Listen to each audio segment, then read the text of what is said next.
Why is log poisoning hard to detect in OS logs? Imagine trying to find a tiny needle in a huge haystack, but the needle is hidden in plain sight. That's what detecting log poisoning feels like in operating system logs.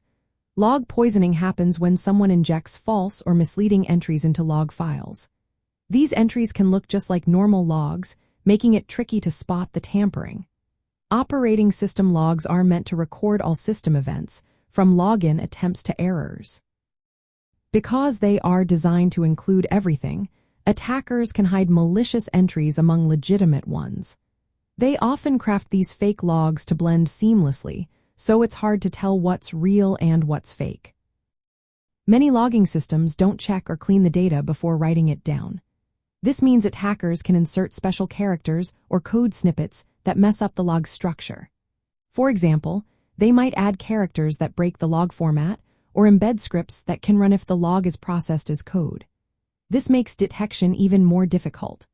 Attackers also exploit vulnerabilities like local file inclusion, which allows them to include and execute malicious code from log files. When the system processes these poison logs, the malicious code can run without raising suspicion. Logs are often very large and contain thousands of entries, especially on busy systems. This volume makes manual review hard, and automated tools can struggle to find subtle anomalies. Attackers spread out their malicious activities over time or mimic normal log patterns to avoid detection. Different operating systems store logs in various formats and locations, like Linux's log-auth log or Windows Event Viewer logs. This variety complicates creating universal detection methods.